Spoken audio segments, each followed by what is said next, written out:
I was driving around downtown Kansas City yesterday, and I saw it. I do believe they are moving the Hollywood sign from California to Kansas City one letter at a time. That's really exciting, except for there's this big Sneed sign that's been there for a while, and that thing doesn't appear to be moving, so everything's kind of at a little bit of a standstill. A standstill, you could even say. A standstill is what he was in Arizona's offense. Boom! Saved it! Weird games. This is KC Sports Network, proudly presented by Emprise Bank.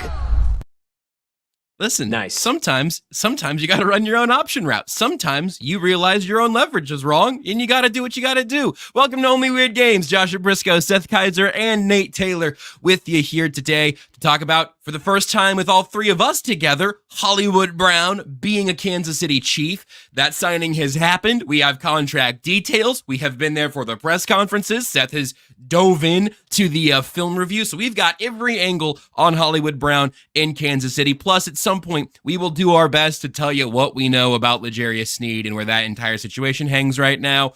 And I'm not going to say that... Listen, this show has done a pretty good job of delivering the Only Weird Games news curse of us ending a show shortly before news breaks. So maybe today's the day. But Nate, I personally at least have stopped just tethering myself to my desk chair to watch for news. I have now graduated to still the unprecedented step of turning my notification volume all the way up and then just having my phone pointed at my face at all times as I move about the home. It's at least better. Sure. Yeah, guys, that was a wild week last week, and I hope everybody enjoyed the show. Now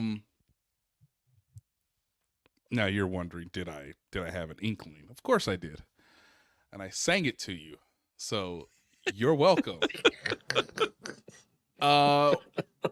When it comes to the L'Jarius Sneed, I'm so sorry. Before you start. Yeah, go ahead. I do have to say, Sneed can wait. Oh, okay. Yeah, I do have to just note, if anyone's wondering, like, whether Nate was taking so much joy from me and Josh having a bit of a meltdown.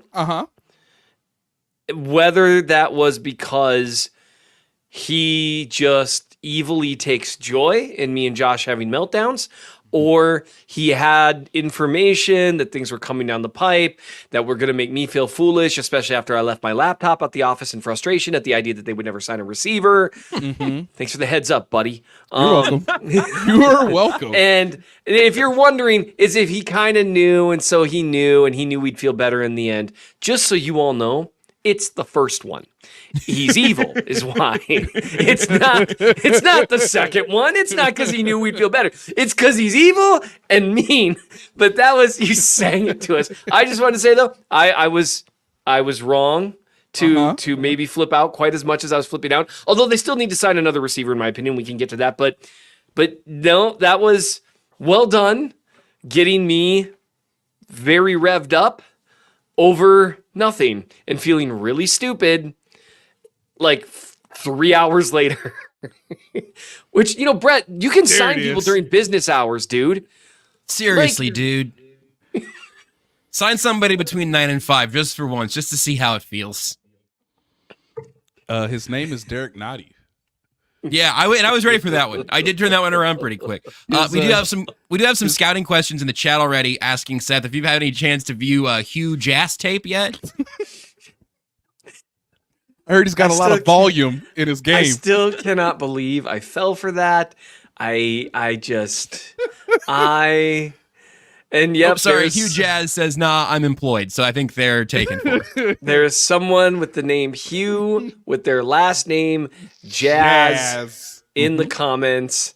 And I still can't believe that happened to me, but I feel like that's become like the Only Weird Games thing has become like a running loop of me saying, I can't believe that happened to me. At a certain point, I need to start believing that these things are happening to me.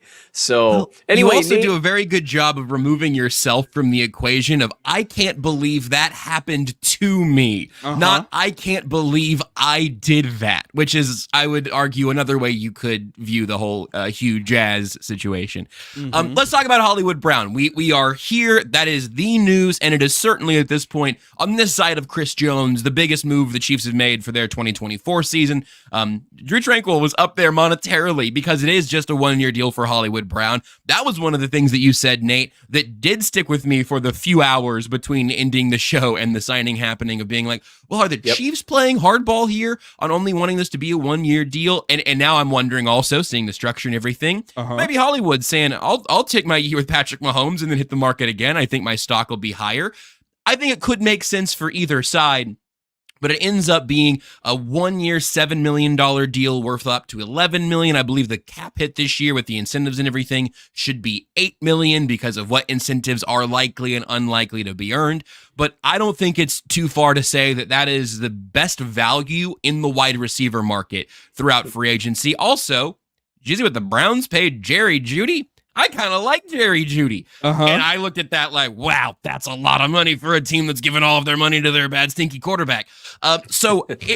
Hollywood Brown at that value. Nate, what was the view from your angle of how that all came together and how the Chiefs landed on Hollywood being the big receiver addition of this offseason? Yeah, I think once the first wave got through the wide receiver group, and then once, and this is again connected to Kansas City, once Tennessee made its decision to sign, Calvin Ridley to a contract that you could also perhaps criticize, it leads you to think that now you're in a point where you're getting talented wide receivers that need to fit your system, but also understand too that, maybe next year's wide receiver class for the draft won't be as high or as well thought of as we stand right now. And of course, who are going to be the free agent receivers that could potentially be on the market next year, and where could you sort of potentially slide in those rankings if you have a great season with Patrick Mahomes, Travis Kelce, Rashee Rice, Andy Reid, Matt Nagy. That's where the Chiefs, I believe, were sort of in the running, and some other teams wanted to give out multi-year deals. That's the push and pull that you have in a negotiation.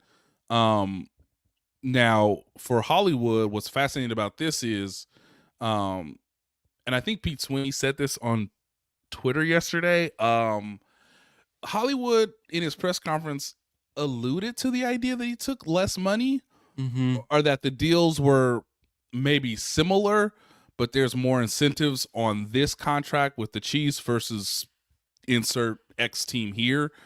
So I think that's fascinating to a degree. But ultimately, this is what Chiefs fans have wanted: a receiver who's talented, fast, can run good routes, who wants to play with Patrick Mahomes. It's happened, kids. It's happened. Now, maybe you didn't think Marquez Valdez-Scantling fit that threshold, but it happened before, and it's happened again. A receiver chose the Kansas City Chiefs and chose Patrick Mahomes. So, the free agency, discussion around, the Chiefs and a big name signing receiver, well, based on their salary cap sheet, that's kind of untenable. So you need a receiver who's willing to meet you halfway, and Hollywood is willing to do that, with the understanding that, the salary cap should go up next year. If he has 1,000-yard season, he will be in demand.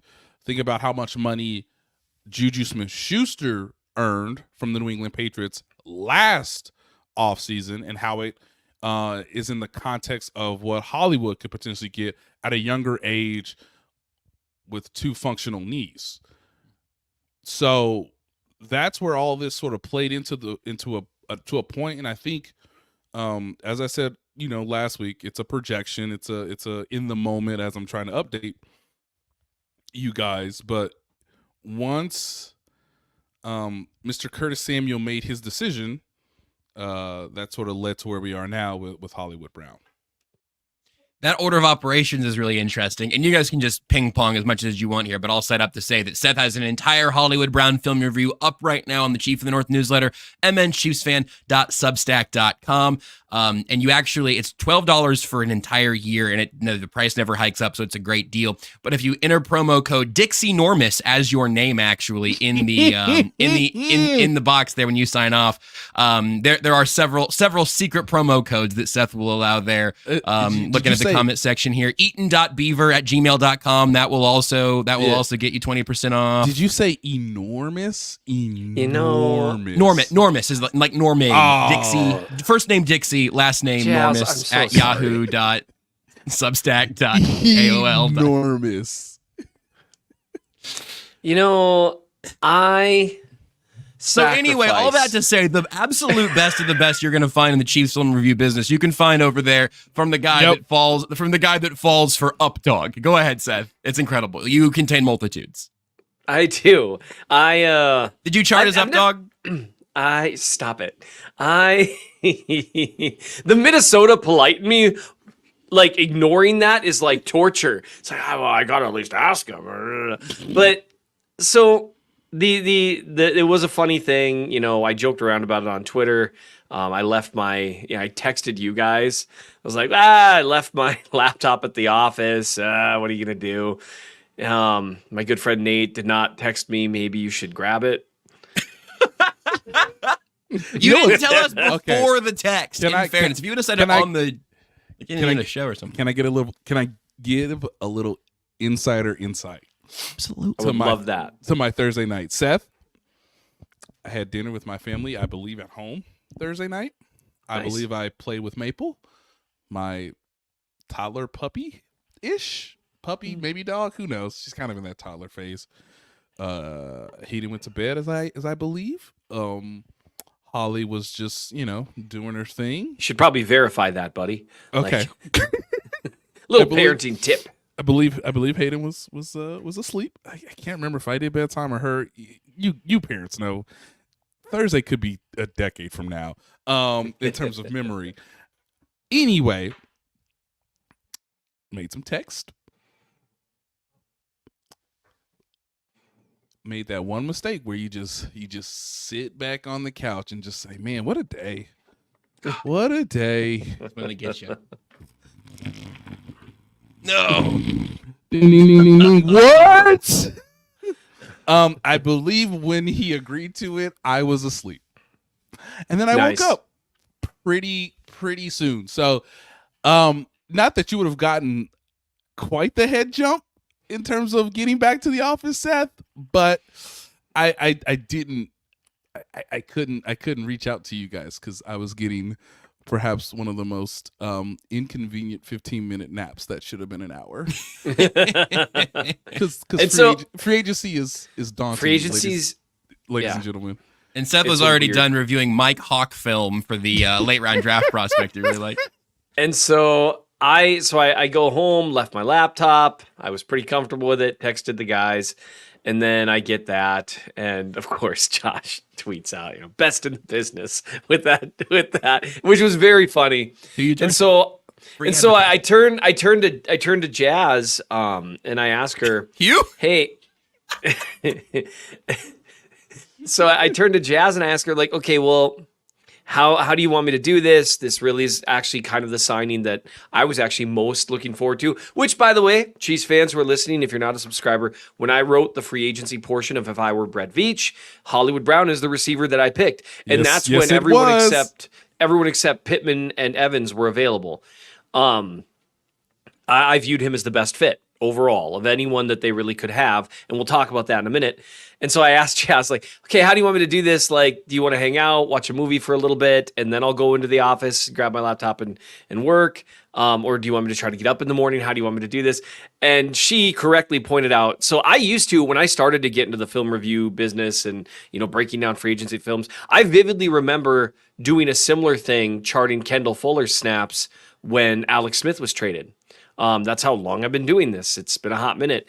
And Jazz correctly pointed out to me that, I'm not in my early 30s anymore. She's like, you're going to get sick if you stay up all night. And with the subtext being because you are old and washed. And so anyway, so I can do it just fine. I ended up finishing it and it published. It was like 4:52 a.m. or something goofy. Got a couple hours sleep, went back into the office, found out I cannot function on several hours sleep anymore. But it was all worth it because reviewing Hollywood Brown's film was a lot of fun. And I was able to kind of communicate, I think, and really demonstrate in the film review why he's the best fit of anyone for the Chiefs. Do we want to dig into that now? Absolutely. Let's dig into it. Absolutely. Yeah. What is it that made that the case, both from your initial, if I was Brett Veach jump, all the way to this point now where you're looking around and saying, hey, this is the guy that we thought the Chiefs were getting and why that fit makes so much sense? Absolutely. So one of the big things is that, and he's a big jump over Ben Dover, who they also had next in the depth chart. I saw you grin, and I thought it was coming early today. Comments. Whoa. What? So I know the one time. By the way, this is the only time I'm ignoring the comments. Anyway, so the biggest thing with the Chiefs' current wide receiver setup is you have to understand that while I know the Chiefs are hoping to expand Rashee Rice's role this year, and they expanded it a ton last year, way more than I think they were comfortable with, but they were like, dude, we're out of options. Rashee, hope you're ready. Turns out he was. He was ready to be a legitimate, wide receiver 2 to Kelsey's receiver 1 role on the team. He was ready to do it. He was able to take on a lot of extra stuff, run additional routes that they weren't sure he could do at the beginning of the year, line up on the boundary a little more than they thought he could. Good stuff. However, with what he's shown, he is still at this point in his career a guy who is primarily doing shallow and intermediate stuff. You need someone who's a field stretcher. You need someone who can line up on the boundary as well. It can't be a pure slot guy because Rashee does his best work out of the slot, although I think he's going to keep learning to do boundary stuff too. He's got the power for it. I think he'll be fine. And so when you look at the guys they have, you also need someone who could stretch the field legitimately. And that's where why you gotta say legitimately like that? Come on, man. Because technically Justin Watson stretches the field. I was gonna say that was really rude. And I'm fine with Justin Watson. Corner routes for days. Yeah. Hey, can you give us another corner route? Yeah. Hey, Justin, I was wondering if you could run one more crosser or corner. Well, yeah, but what if it? No, I don't think you heard me. You can run a crosser, or Did you can run a corner. Dig? No. Justin, we're not going to ask you to turn. Stop it. And that's Justin Watson. If he's your wide receiver 4, wide receiver 5, great. But you need someone who can stretch the field in a bit more of a dangerous way, someone with legitimate deep speed. MVS is supposed to be that guy last year. He had some issues with certain things, but at the end of the day, and I wrote about this coming into the playoffs, with the ball catching part, that was rough. But at the end of the day, when MVS was able to make a few of those big plays, the Chiefs won games. And that's how badly they needed that legitimate, consistent deep threat. And that's where Brown comes into play. The final thing of it is they need someone who can perform against zone, who looks comfortable moving in and out of various zone coverages, good varying his speed, but also, more importantly, someone who can beat man coverage. And Hollywood Brown can beat man coverage. And that's where all of this kind of comes together because Rashee Rice is very good against zone, still has work to do against man coverage. Travis Kelce's one of the best in history against zone. Every year he gets a little bit older, the man coverage stuff's going to be a little tougher. They needed someone that could punish teams with when they show man coverage. Oh, they're showing man coverage. Okay, we're going to motion Hollywood to get a free release, which means he's going to be one-on-one without being pressed, which is crucial for him. And he will separate. You need someone to do that to punish teams, and that Hollywood Brown was the best fit when you take all those things into consideration. I thought that was Kadarius Toney, Seth. Seth, so did they. I thought that was Sky Moore, Seth. And so that's what the hope is. You know what? I've decided now that he's being asked to be at the very best wide receiver 3 or wide receiver 4. I'm regaining faith in Sky Moore. I'm kidding, sort of, but not really. I do like some of the things he can do. His releases are really great. He just can't handle contact through his routes, and he's going to have to work on that. Anyway, here's the thing with Brown. If I were to talk to people about things that I really would want them to take away, go read the film review. I spent like 6 hours on it, and it's a lot of information. But if there were two things, everyone knows he's a burner, right? He ran a sub 4.3 40. Everyone knows he's fast. Everyone knows that he's a guy who can threaten down the field and that kind of stuff. If I were to really focus on something that people should really think about in terms of his route running, it's more nuanced than people realize, that he actually wins at the intermediate level a lot better than people think. And we might have a couple video clips here to demonstrate what I'm talking about. He's really good at... Oh, I know. Isn't this bananas? Look at that. Wow, he's wide open. Where's the ball? We've got two routes here, and I'm not going to go over them because of people who are listening, but this, you've got a route against Deron Bland. Yeah, go check out the newsletter. He's got a couple routes against Deron Bland, who's an excellent corner. The idea is here, he's able to do multi-move or multi-set moves. He's able to set guys up, attack their blind spot, and separate at the intermediate level really well. These are routes that you don't see McCole Hardman run. He weaponizes the fear that defenders have of being beat deep to get them to open up their hips one way or another to attack the blind spot. And so he really does run terrific routes. And so we've got one more clip here. It's just where he threatens deep, waits for the hips to turn, and he comes back for the ball, and he actually adjusts for the ball really well, not just in this clip, but in multiple clips, which is a huge part of being about a legitimate intermediate and downfield threat. So this is just something new we're trying, a couple of examples, just to take a look at the fact this isn't just a pure, hey, get open downfield with deep speed guy like MVS was last year. This is a guy who can legitimately separate at all three levels, and that is a huge need for them. His entire methodology of getting open is built really perfect for what Andy Reid does, because one of the things Andy Reid is great at is getting receivers free releases and getting them, that's why you see like stack and trips, right? You're preventing defenders from being able to press, and that is an area where Brown can struggle because, he weighs like 120 pounds or whatever it is. And so he doesn't. He actually plays relatively strong for his size. He's about 185. Yeah, he's about 185. Yeah. He's a small guy, and he's not stacked like the way Tyreek Hill is, right? He's not like 5'8" and 190. Like that's just not, and Tyreek Hill is probably more like 5'7". But that's the skill set he has, the combination of all of it is what makes him such a perfect fit for the offense, because he can be that deep threat, but he can do more than that. So when he's on the field, unlike what they had with MVS last year, like MVS can't run digs. He can, but not well.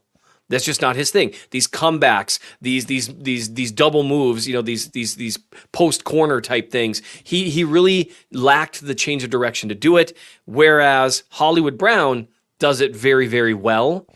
And that's one reason why he separates so well, especially when he's able to avoid contact. So I just think he's a perfect fit for the offense, and he can do multiple things well that they didn't previously have. It's just a win-win. Great signing. Makes me feel significantly better. Though just him and Rice alone, if you compare where the wide receiver room was, at the beginning of last year. Oh my goodness. And then even the end of last year.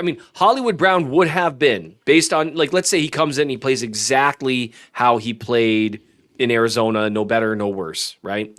He would have been by far the best wide receiver in the Chiefs room up until week 14.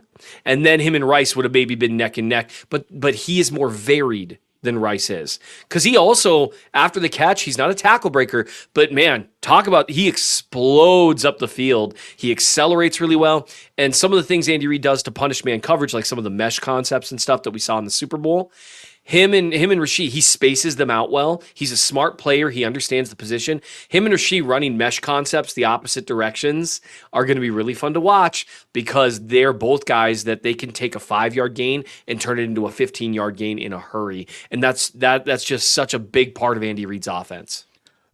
Seth, can you tell us who was the quarterback on those clips that we showed to our visual audience? I think in that particular game was that still Dobbs that was throwing him the ball at that point? I can't even remember. Yeah. Or maybe Dobbs had been that was before he got traded, I believe. That was the start of Josh Dobbs sanity. Let me just tell you, and there were a bunch of other clips I thought about. They won that game. It's worth noting in my favorite clip there, the first one that he showed. He ran a really multifaceted, multi-move, for lack of a better term, route that just cooked Deron Bland. Like this, I mean, you see him, he starts to threaten inside. You see him start to shade outside. Are so funny. The hips are great. The still shot in the newsletter story is so funny because Deron Bland could not be in a worse position to cover Hollywood Brown. Physically, it seems impossible that he could be in a worse spot. Where he's just turned the complete wrong direction. And what's great is really how nuanced it is. He comes back as though he's going to run a crosser, fakes his head out, then fakes his hips back in, which makes the corner think, oh, the fake out, he's going in. Nope, he's cutting right back out. Very few wasted steps. Creates tremendous separation. No ball. So this is a great route. Great play by the receiver, no ball. So if you want to know why his production wasn't where you'd expect, he's not a perfect receiver. He's not an elite one. He doesn't deal with contact well. That's the elite receivers can deal with everything, right? But that type of route, there were in the 7 games I reviewed, so I charted every snap in 7 games. There were probably, if you plugged in perfect quarterback play with him, there were probably 450 yards and 3 or 4 touchdowns left on the field. If you plug in good quarterback play, let's say about 300 yards and a couple touchdowns just left on the field. And that includes some of the times he separated deep. Was there anything throughout that review that surprised you at all? Again, you were high on him coming into to the offseason. And then if not anything necessarily surprising, pick a negative to expand on. You mentioned, contact is a problem because he's 5'9", 185 or whatever. And again, not built like Tyreek Hill in that process. But for the deal they just got him on and for everything else he does do very well, the contact thing doesn't really bother me. I think, as I would say, 2 things that surprised me, even knowing what I knew, was the fact that he's not a contested ball guy, and I'll talk about that in a second, but he is willing to make catches and go for the ball knowing he's going to get hit. He was tougher than I thought with a receiver at his size. He's willing to go get the ball knowing he'd take a hit. He got a couple of hospital balls his way, and he made the catch, and he was more nuanced in his route running, both against zone and against man than I expected. You hear, a 4.29 40 or whatever it was, and you just expect burners. And he does have that, but he's not overly reliant on his speed to win. He's reliant on the threat of his speed to win. And I really like that because it's that thing you've got in your back pocket that if they go to sleep on you, you can pull it out, and that's your trump card. So that's what surprised me the most, is that he was more nuanced than I expected, which he's been in the league a number of years. But again, you hear the 40 time and you think, oh, burner. The weak spot, it is the contact stuff. He can get erased on routes by a decent press, and he's not. And the only frame of reference I have for Chiefs fans that really works is Tyreek Hill, which is not fair. Tyreek Hill, for all his other stuff, and that other stuff contains multitudes. What? Nope, not. Huh? We want post-up. Oh, wait, no. I don't know if you guys have seen the news out of Miami. It's bad. Anyway, so with Tyreek Hill, he can't get jammed at the line because he's so quick is part of it. And Brown can beat jams with his quickness. However, when Hill does get hands on him, he's very strong for his size, and he's become really good at dipping his shoulder underneath contact or swiping it off and getting through it. Brown can't necessarily do that the same way. He can get erased if guys don't get their hands on him. He can cook them, and so you can't just press him over and over and over and over and over again, because eventually you're going to give up a big play. But if guys are able to get a hand on him, he's not great at fighting off that contact, and so that's the downside to him. It's something for example, Sky Moore struggles with it way more. And that's something that he'll be slowed down throughout his routes. He'll be slowed down at the stem. He'll be slowed down throughout.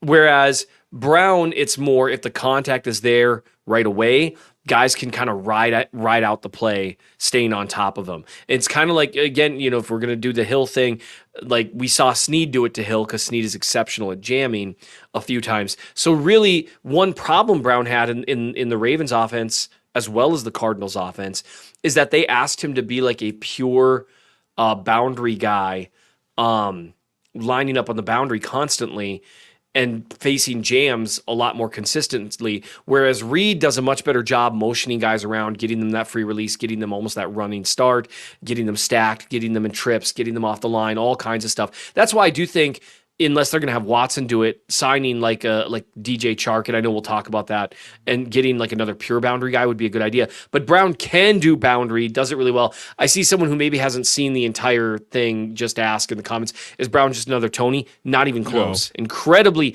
significantly better route runner, significantly more consistent. They're not even, honestly, their size is the only thing that you would really say is comparable, and that they're both really good athletes. But that's, and that the Chiefs signed them or acquired them because the Chiefs love that build. Yeah. There's something to that. Brown is more of the way that he wins. Man, I don't like doing this either because all the off-field stuff gets in the way. He's more like if you took a less nuanced but faster Antonio Brown, who and now can you expect that? Is kind his of, cousin, by the way? Is that Yes. right? They're like literal cousins on Pro Football Reference and everything. Right. And so now he doesn't handle contact. Think of I would call him much more, he's not like McCole Hardman. He's got much more flexible hips. He's a much better route runner. So you got to get all those comparisons out of your head. He's much more nuanced than that. Would not shock me in this offense. And you never know. He's got to see the field the same way Mahomes does. There's all these things that we don't know yet. They already took a picture together today. So they're already getting together. Hollywood Brown knows this is his chance. Yeah. Because if he has a 1,300-yard, 8-touchdown season in Kansas City, he's going to be looking at a significantly different contract than if he even has like a 900-yard, 8-touchdown season in Kansas City.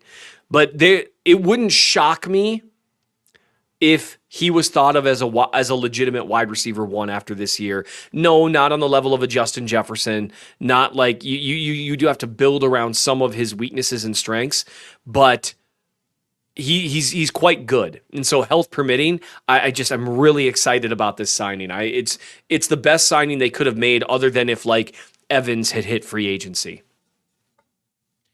Go ahead, Nate.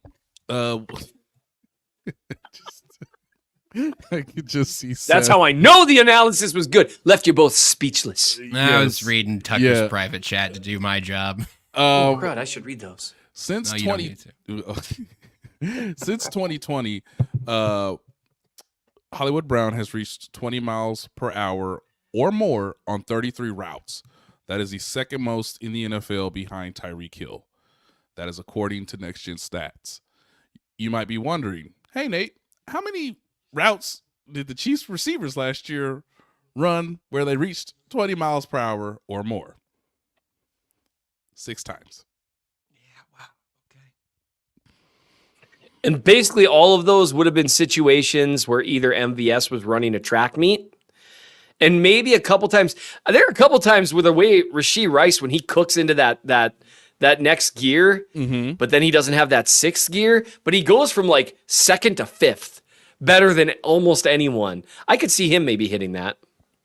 So one guy has done it 20 times since 2020, and the Chiefs had all of 6 last year. So the question then becomes, okay, how much can he improve that stat in 2024?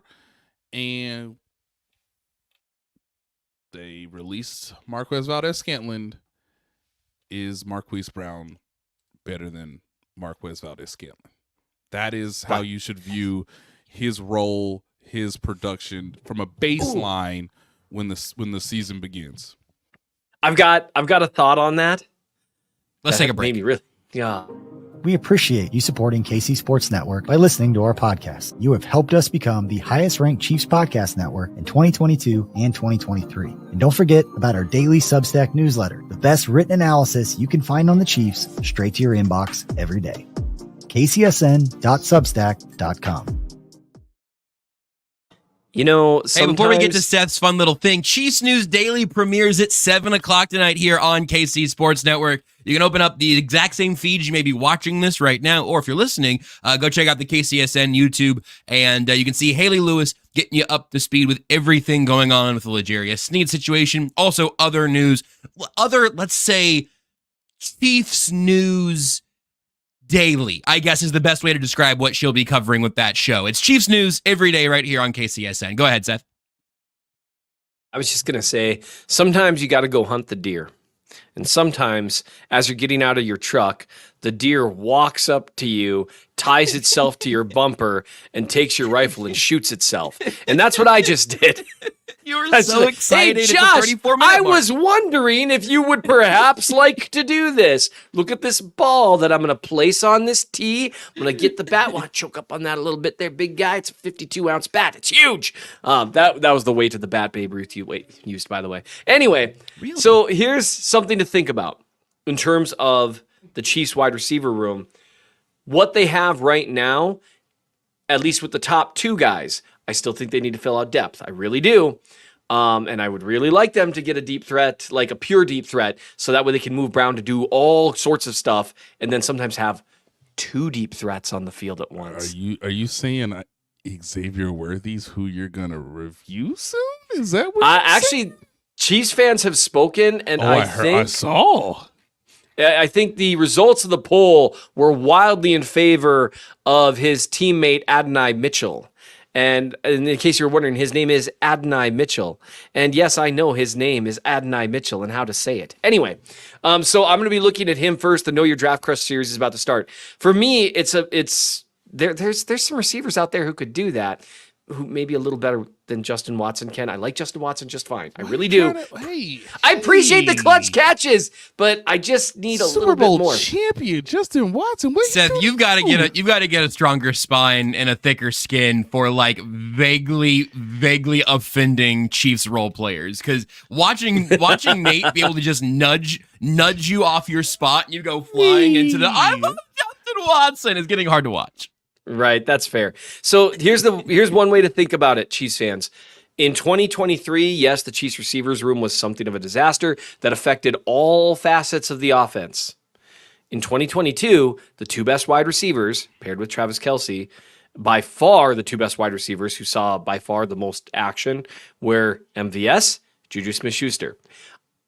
Rashee Rice to close the year last year was as good as Juju Smith-Schuster was in 2022. About the equivalent. One in different ways at times, but as good. And as relied upon, by the way. Like Mahomes, okay, I can rely on this dude. That's why he got the ball on a crucial third down call in overtime of the Super Bowl. So I think you've got an equivalent to Juju who's more explosive and might be a little better than 2022 Juju next year. And Hollywood Brown, a better player than 2022 MVS by, I think, a fairly substantial margin. Josh, do you remember where the Chiefs were rated in offense in 2022? They had top 5 offense back in 2022. How high up they get, Seth? Where'd they get? They get up. Were they top? They had to be top 2, I bet. They were top 2 and they weren't 2. So we'll see. We'll see how things go. They still need to fill out a lot of things. It's a tough offense to learn, but I think it fits Hollywood Brown perfectly. And the complementary thing, it just affects everything. It takes so much away from what they need Rice to be and what they need Kelce to be. And I hope they continue to move on that. Nate, I don't know what Nate just saw that made his eyes do that. That's concerning. But while I figure out what just made Nate's eyes bulge. He got moving. What are you watching? 40 times at the combine of a certain receiver. I just went over to the chat. I was hoping it was from that, but I think we're safe. Anything else from you on the Hollywood Brown front, Nate? I've got one like Rashee Rice take. I'm going to soft launch here after you, but I've been afraid to do that. I'm sorry. What was the question? I just saw Tucker's comment. Tucker said that he saw a guy in a Justin Watson jersey at the parade. Custom? And I think that rules. Custom? I think having jerseys of role players is great. Acknowledging upgrades over those role players is also great. It's okay. It's all good. Everyone's having a nice time here. You know, this reminds me of my topic, off-season lessons, that someday. Anybody want to take a guess at which receiver I'm watching run the 40? And is that not worthy? He was moving. He. Well, I've watched him. Okay. That might be Mitchell because he moved in his 42. Ooh, slow it down a little bit. He got a little stiff at the top, but that's okay. You're not gonna be doing that on Sundays. What's the question, Josh? Anything else on the Hollywood Brown signing? His presser, anything in that process? I've got a Rashee Rice take. I'm going to shop. No, go ahead. Ooh. Let it go. I have been trying to tiptoe around this up through this point, as I've criticized Seth now for not just standing on his own truth here strongly enough.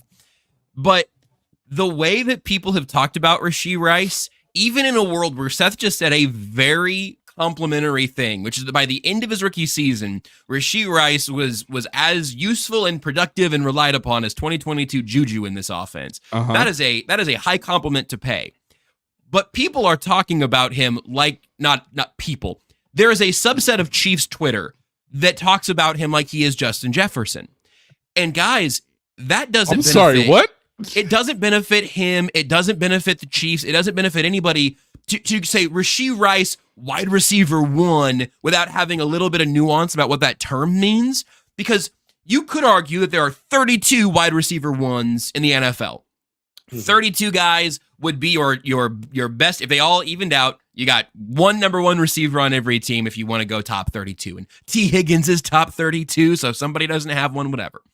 But when you're really talking about the tiers of wide receivers, you've got like the top 5 with bullets, and then the top, maybe Jordan and I are going through looking at this, top 15 or 20 that's like shockingly bulletproof in terms of like, these guys have either been blue chip players within the last 2 years, or they are ascending in a way that still doesn't make them Justin Jefferson or Jamar Chase or whoever. I want everybody to appreciate Rashee Rice and maybe even Travis Kelce in kind of similar ways right now, where you're saying, hey, these are great players that we should not put the entire bleeping offense on the back of. For Travis Kelce, it's because he's in his mid-30s, and for Rashee Rice, it's because he's entering year 2 as a really good player who was used the best way possible for his skill set last year. And all likelihood, could have maybe done a little more downfield. We talked about that at the time, but they're going to do the same thing with Hollywood Brown of making him look like a number 1 receiver and putting him in good coaching situations and trying to keep him clean at the line of scrimmage and stuff that Seth laid out there. But I said or tweeted like months ago that I hope the Chiefs wouldn't treat Rashee Rice as the number 1 wide receiver entering this offseason. Right. They still need to draft somebody. It's a 1-year deal for Marquise Brown. And that core still needs to get built out there. But I just saw like somebody mentioning Dwayne Bowe in the chat. I feel like my belief that Dwayne Bowe was an NFL number 1 wide receiver was so core to my fandom at that point, and I was wrong. He was the Chiefs' number 1 receiver. He was a top 32 wide receiver, but he wasn't a top 10 wide receiver except for that 1 year when he won everybody's fantasy championships who believed in him. And it's been a weird space on Rashee Rice, and now I feel like we can talk about it like honestly and publicly in a way that doesn't betray everyone really liking Rashee Rice. There's just no reason to make him and Travis Kelce do that alone. And I feel better about that now. Yeah. Good take. Right. And they understand too. I think the Chiefs understand that, like, again, they understand. Will it happen? He can't be on the field as often as he once was. They understand that. They understand. Let's move on. Okay, fantastic. I hate it when Nate tells us to move on. What else do the Chiefs need here? You mentioned DJ Shark earlier. Seth, that's in the Chief of the North newsletter. If you were Brett Veach, part 3. So we've done some of the receiver stuff in terms of like an outside body that makes a lot of sense. Where else are you guys seeing holes in this roster that they have not yet addressed? Ooh, we're skipping to part 3. I like it. Was part 2 not completely irrelevant as of Thursday evening or whenever it was? That's true. Was there something in part 2 that we were supposed to get? Well, what's going on with Sneed? We don't know. You mean? Sorry, Seth. Did you stop the show to ask about how we jumped over one thing in the rundown? Like it's the first time that's happened? Yeah, I was just making It's sure I was called caught the up. rhythm of the show. We'll come back to we're going to end with L'Jarius. Like I said in our text thread yesterday, maybe when Tucker and I were laying out the entire rundown of the show, I'll go ahead and grab it. Seth, you talk about the other position groups, and then we'll end with L'Jarius Sneed. Please say left tackle. Please say left tackle. Please say left tackle. I don't know why you're being mean to me. Please say left and tackle. they could probably use a left tackle. So are you kicking the tires? Kick the tires, Seth. You got to kick some tires. Although with some of the names on board, I don't know if you should be kicking anything because you're like, look, we need you to not get hurt. So we're not going to kick. We might gently nudge just to see.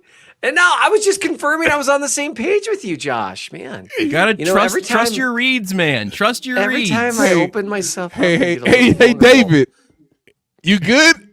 How does that feel? You okay?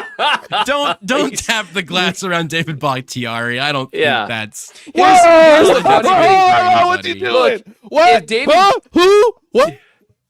David Bakhtiari has not played a full season worth of games in the last 4 years combined. I think it might just be the last 3 years. I think it's the last. It's definitely the last 3 years. It's like 13 games in the last 3 years. Yeah. Ah, crap. I shouldn't have said that. Well, I sounded really confident though, so it doesn't matter. Yeah, that's all right. I was gonna say the real stat after you did a little analysis, but it's okay. Do both of our jobs. So, jeepers. So he played 12 games in 2020. Yeah. Well, before things literally broke. Because guess what, kids? It's a violent sport. Guys will get hurt. It will happen. It sucks. Right. But also, David, you good? Yeah. You all right? And that's where, there's a few options out there. But so really, when I look at this Chiefs roster, I wrote like kind of a more targeted approach to free agency. There's 3 positions on this team that worry me. And the interesting thing is only one of them right now I'm like really worried about. The Chiefs are actually, if you really look at what position group you're actually worried about, you can actually kind of see the vision for last year's team in terms of like, this roster's actually really complete. Like it's a good roster. So, but 3 spots, wide receiver. Yes, still wide receiver, defensive end, and left tackle. And I mean, there's reasons for each of them, but I mean, at left tackle, Wanya Morse played some snaps last year. There was some good, there was some bad. Really like what he did in the run game. Showed some fight as a pass protector, but there's still work to be done. It was really a lot like his college film. It was kind of, he'd have just dominant snaps, and then he'd have snaps where it's like, ooh, that's not going to work. They might want to not really rely on him necessarily. I see Latrell commented maybe more than one running back. There's running backs everywhere. I could walk outside my office right now, throw a rock, and it would hit a free agent NFL running back. Because, I mean, I wouldn't because they're fast and strong. And they might get mad at me. This Seth in April of 2020.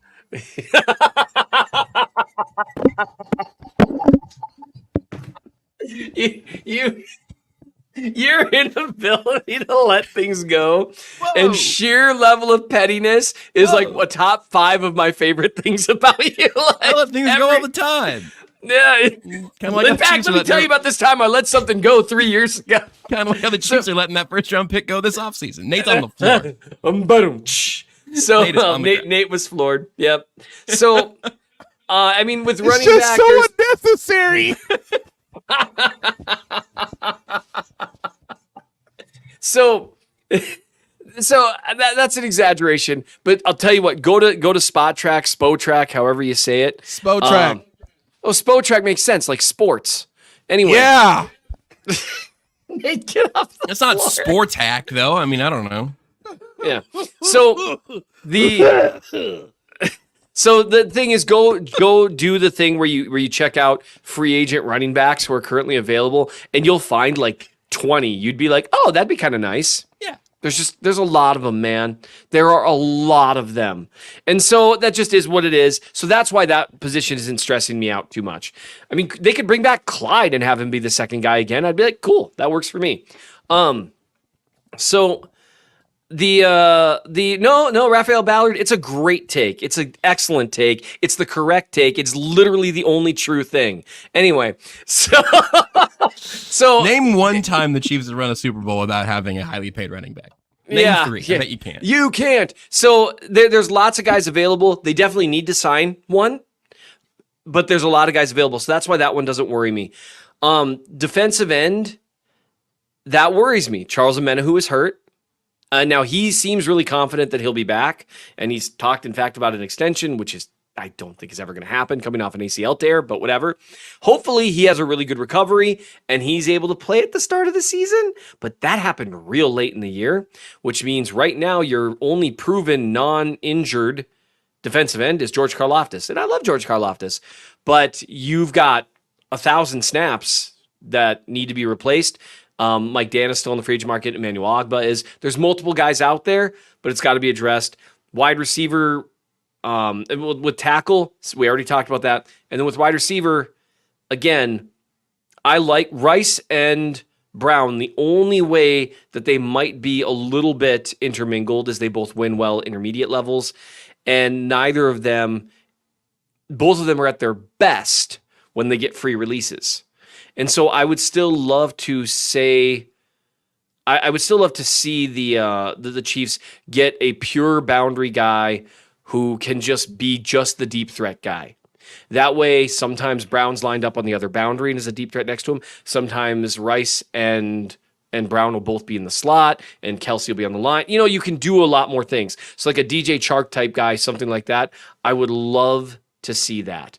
And so really, the defensive end one's probably the one that worries me the most right now because, yep, they drafted Felix last year. They drafted BJ Thompson last year. But we don't know anything about those guys at this point. And so there's a lot of question marks there, and question marks make me uncomfortable. Nate, right now, what do you think the most likely resolution is at left tackle? Because we mentioned David Bakhtiari, who's obviously been hurt and is old. And then Mekhi Becton's interesting to me. He has been hurt. He played basically none for 2 years, but played 16 games last year and is the number 11 overall pick from a few years back. The Brett Veach special coming together, and he was able to, again, survive last season. He's much, much younger. So Becton makes some sense to me because left tackle play is expensive, and maybe you can get some value there if Andy Heck and the medical crew can make Becton make sense. Bakhtiari's, it's not also just that he's been hurt. It's been like weird stuff about like the grass and everything that I don't know where he's at. I don't know if teams know where he's at, but also have not mentioned one free agent left tackle still on the market named Donovan Smith. Correct. Who I think is probably at this point the least sexy answer. No offense to Donovan Smith. But I think it's probably the least sexy answer and maybe the most logical one at this point. I don't know, Nate, help us sift through the left tackle position. Let's talk after the draft. That ultimately may be where this heads. Yes, Donovan Smith is one call away. So keep that in mind. I just think the Chiefs proved last year, and this sort of, is this an off-season lesson? I mean, It's not mine. It's not mine. All right, guys, hit it, Tucker, hit it. What does Tucker get to hit? Give off-season lessons, or let's see. You don't get to call for off-season lessons. The audacity of this man. Give it to him. Talk about the left tackles, and then we got to get to L'Jarius Sneed. I'd love to talk about off-season lessons, but we're at the 53-minute mark, and we haven't talked about L'Jarius Sneed yet. Boop. One off-season lesson is that the Chiefs did nothing before the draft about left tackle after they moved on from Orlando Brown Jr. You are appropriating my take. Patrick Mahomes did just fine, even with Wanya Morris. Now, Nate, do you know what the word incorrigible means? Seth, I'm trying to do something right now, and you're and you're complicating it. This is an off-season lesson. Off-season less. This is a season lesson. Lesson. Uno. The thing is, could they draft a left tackle in the first round at pick 32? Some say it's possible. Some could say I just went through an exercise. Maybe projecting that to happen. Right. That you might read on a website that employs me. Anyway, Mock Draft Thursday. And if it doesn't happen, then yeah, you can call Donovan Smith. It's not sexy. Poor Donovan, just catching strays left and right. We didn't say Donovan Smith isn't sexy. It is not signing sexy. itself. It is not sexy. Donovan Smith can obviously bring sexy back to the left tackle position whenever that booty call is made. Okay. So if the draft doesn't play out a certain way, you can still figure it out after the draft. That is one offseason lesson. I have nothing to say about L'Jarius Sneed. Nothing. Not a single thing. Nothing. I'll say this about L'Jarius Sneed so we can at least say we've set it up and we've all said some syllables. L'Jarius Sneed is still a Kansas City Chief. There have been lots of reports, rumors, rumblings, whatever, that the contract has been the problem in the negotiation.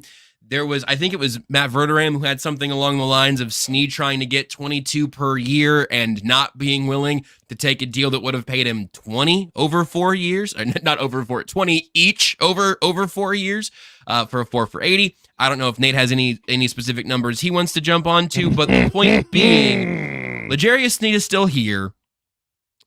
And I don't know if or when that's going to change because Nate, as you went through, also got, all right, hold on. Here's the other L'Jarius Sneed thing. Yesterday, the L'Jarius Sneed thing took a whole extra weird energy to it. Yes, it did. You and Diana Rossini have been reporting on the interested team this entire time, and Diana talked about it on the Athletic Football Show and where things stand and how the Titans and the Vikings and the Patriots have kind of played themselves out of it, and the Colts may have played themselves out of it with where we're at now. And then Adam Schefter went on the McAfee Show to say literally, the Chiefs and Colts don't even know each other. They don't know each other's names. They couldn't get each other's phone numbers if they wanted to. Baby, and I didn't even see her. Who are you talking about? Who are you even talking about? Her?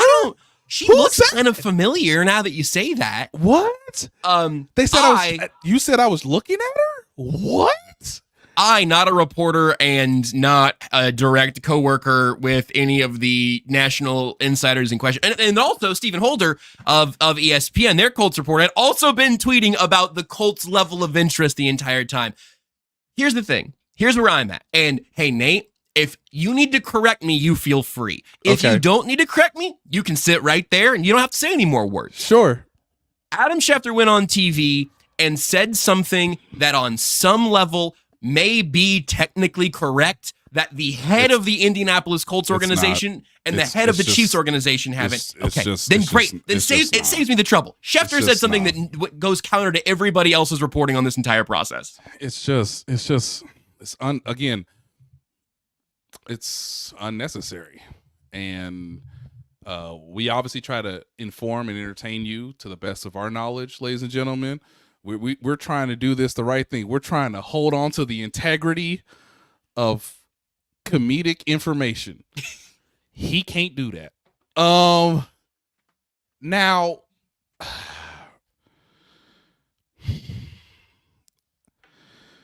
oh Lord, what am I gonna say next? Take the high road. Let the intrusive thoughts win. When they go low, just we go let high. them. When they go low, Michelle Obama says to go high.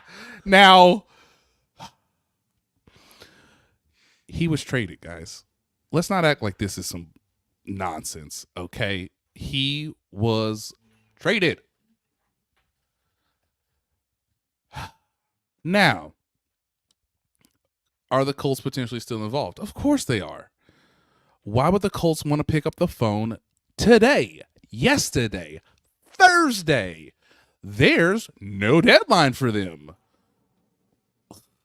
So, sure, maybe they haven't talked. Sure, maybe they haven't since talked. Sunday. But maybe somebody who knows both talked. Does he not know what a intermediary is? An arbiter? Did you know? Another Nate, person that, with an A next to his name? Are we really this dumb? Did you It know felt like that? it's playing everybody for idiots. That's what it felt like God. to me. That was what was so frustrating. Did you know when courts issue no contact orders, one of the type of contact that's prohibited is third party contact? Do you know why? Because third party contact is contact, unless we're pretending it's not. Those two. I'm trying to picture that. Well, I didn't call her. You still committed a felony, You know like what's really third party cool? contact. You know what's really cool? When ESPN's biggest journalist goes on ESPN's biggest platform and says this thing that totally happened didn't happen this way, and so it really didn't happen. We are in a bleak place. I also love that multiple Indianapolis Colts were wooing L'Jarius Sneed in real time. Guys, what are we doing? Okay? You say Chris Lamons has not reached out to L'Jarius Sneed, Nate. He made it sound so definitive that the whole thing was a fairy tale, and it really lets you realize what some of these people think of your understanding, and your information as fans who are just informed from like other corners of the internet. So other than the agents who text Adam Schefter. Whoa, what? So for James Boyd of The Athletic, who covers the Colts for us, lovely lad. For Stephen Holder, who I have immense respect for, just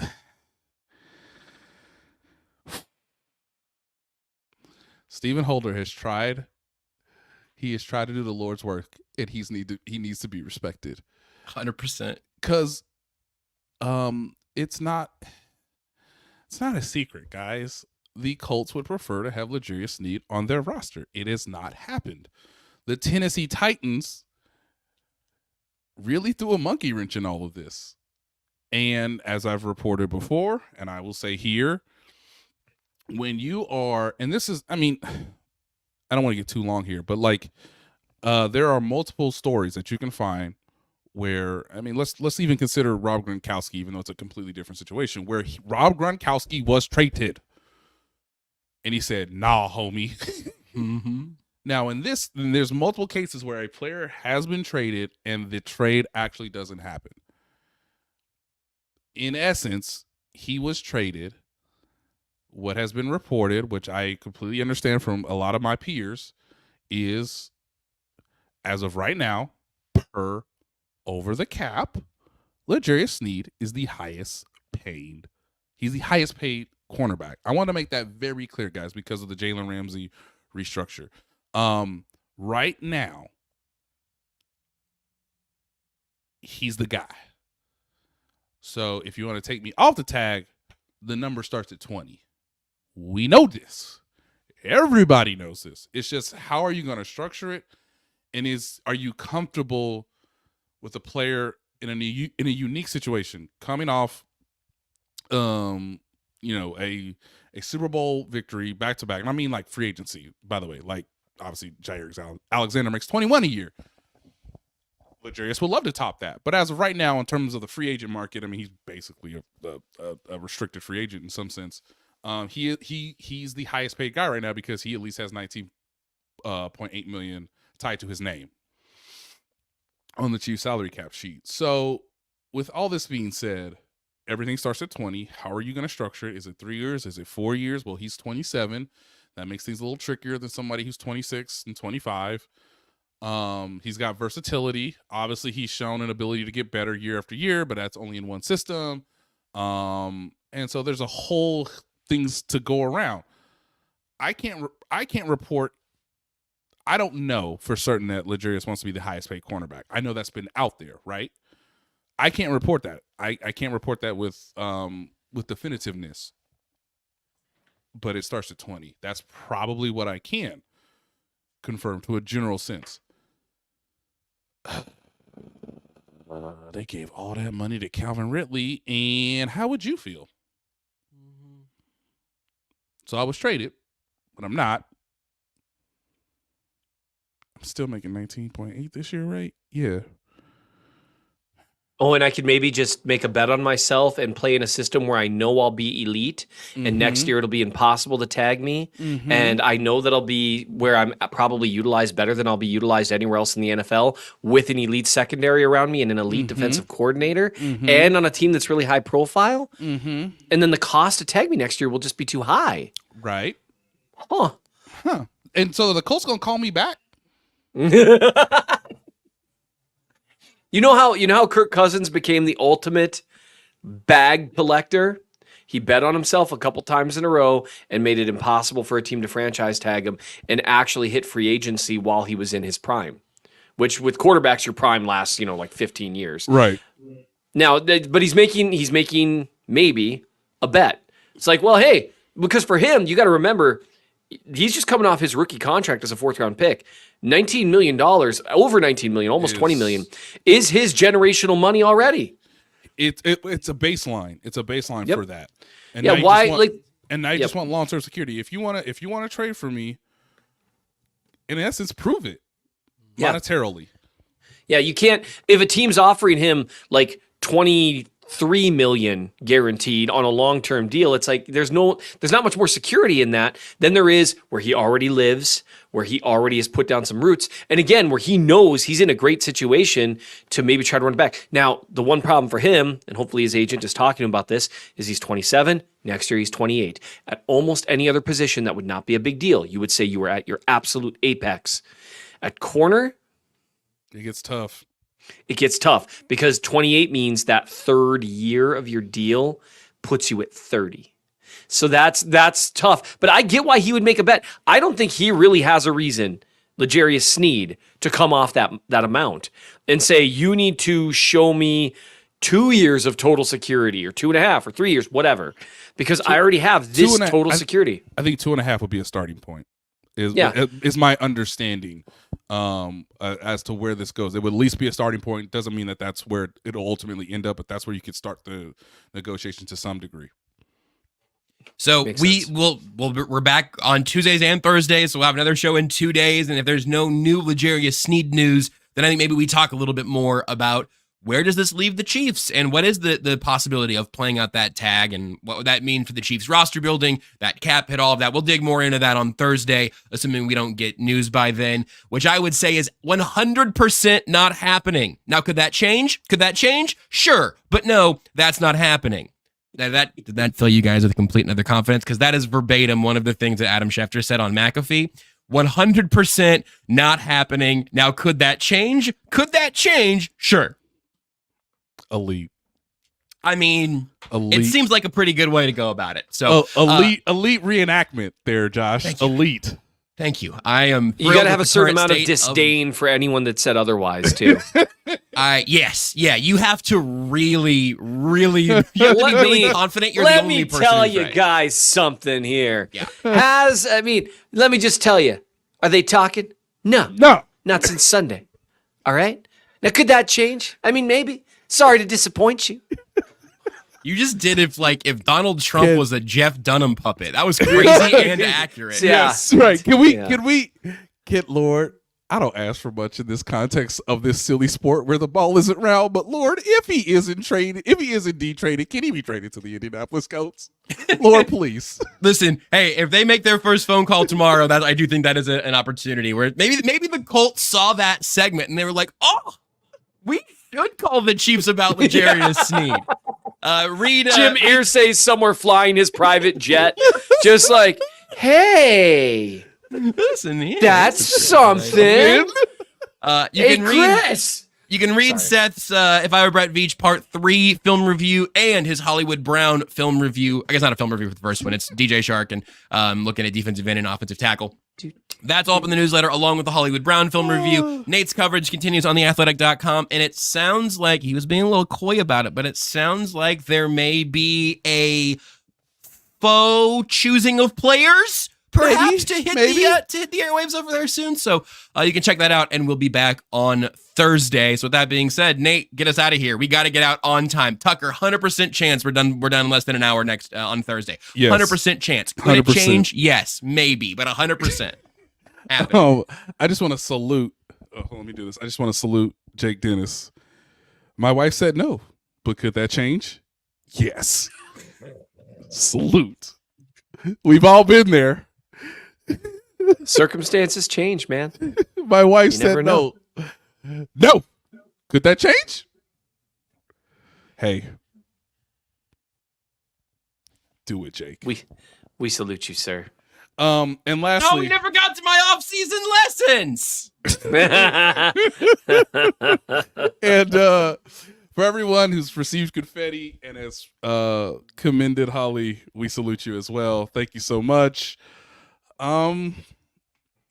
Yeah, Jake, get it done, baby. Change it. Go that extra mile. Do what's necessary. Get back on the Remember phone. back when we talked about what it meant to handle your business. Handle your business, Jake. Now we're not talking about coercion. We're talking about persuasion. I've never said anybody emphasized that Because part of that word. What are we? Tucker, Nate's out here doing an Always Sunny skit, because of the implications. Because of the implications, Jake. No, but they won't because of the implication. Like, I look like a serial killer